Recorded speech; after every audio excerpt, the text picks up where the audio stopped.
Okay, if you didn't see my previous post on sneaker restoration, I have some Tim Duncans that have a popped air bubble in them. And as you can see here, it's probably from dry rot, most likely. Either way, destroyed bubble. Not really in a position to soul swap, for one, because this is a rare shoe. I do know they are re-releasing it, but I still would like to find a way to fix this. So happened to stumble upon some Flex Seal clear liquid, and I had actually attempted to do this yesterday, which I did. I just didn't video it. Here's the test sample, and I'll show you how I did it. It's still drying. It's only been 24 hours, and you could see, because there's still an air bubble in here, you can see it traveling here. So what I'm doing now, this skinned over. I originally had it laying up like this to dry. This skinned over enough to where I was trying to set it to where the air bubble would hide itself in the top. But 24 hours later, noticing that it's still not dry at all, probably not even 90% dry, I'm going to prop this section up to where the air bubble rests in here so that I can cut the relief open once this is dry and just fill the rest of the way up, trying to get the rest of it out. But I will say the Flex Seal has an amazing viscosity to it, especially for this, because it is, as you can see how liquidy it is. It seemed to go in all the little nooks and crannies and stuff like that. So stay tuned. This is actually, I don't know. I don't even know how long it's going to take to dry. A week, a couple days. I don't even know. I'm definitely going to give it probably at least a week. So I'll try to keep you updated. Put that back. All right, so basically all I did, I mean, you could probably do it your own way, but I had to figure out how to get that into here. So this piece was actually where it busted. I went ahead and cut the lip off to kind of open it up a little bit.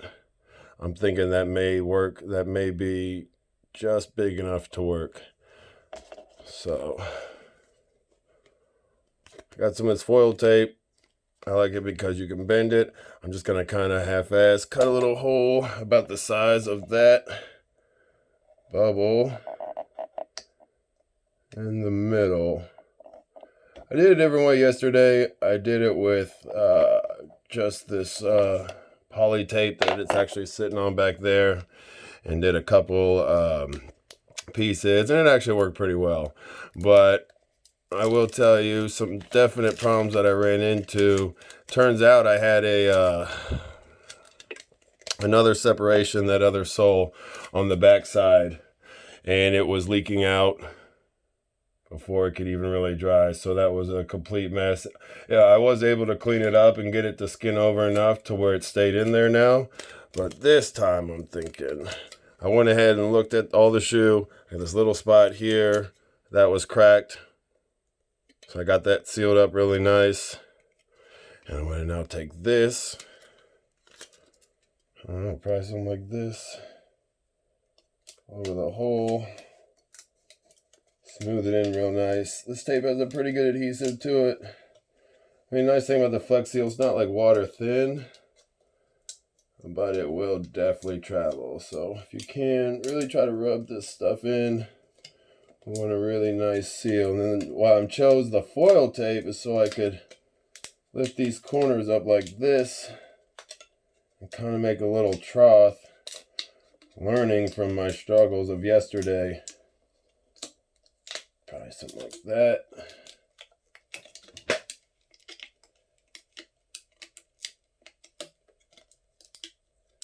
And something like that. Should keep that Flex Seal. Actually turned out very nice. Should keep that pretty nice there. Make sure that's down. Now we got this nice little trough that we could just pour this crap into, and then just let it work its way into the shoe. So probably don't want to destroy my pants just in case. I got this cheap ass IKEA bag. I'm just gonna lay down on my super swag Adidas pants. Alright. Make sure you guys can see that. Alright, I'm not a professional, nor do I even have a camera stand. This is my phone wedged into a roll of tape. Alright, bear with me 1 second while I open this. Flex Seal Clear, the liquid. I don't know, pretty amazing shit. About to find out.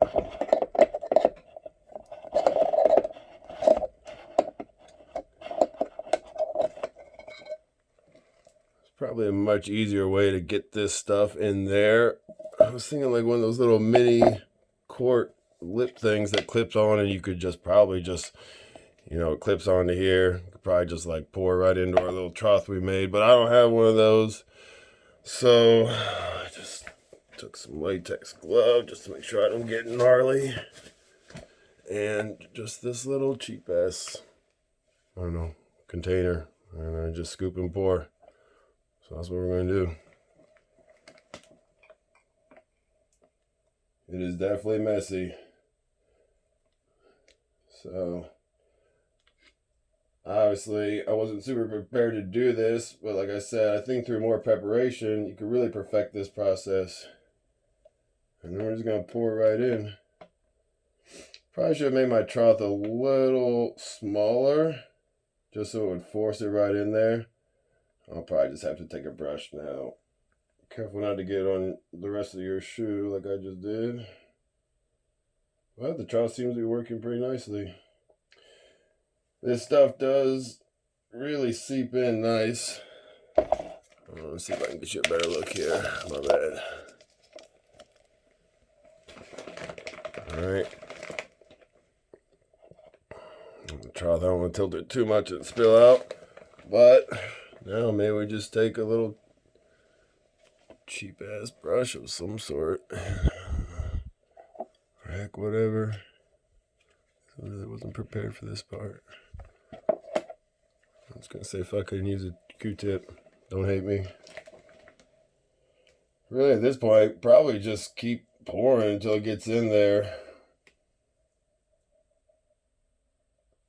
And that's pretty much it. I'm not gonna make you sit through the whole thing, but once you get it in there, start working it in, you'll start to see it really flowing in. I may have needed a bigger hole, but you guys can decide. Try not to destroy too much of this shoe.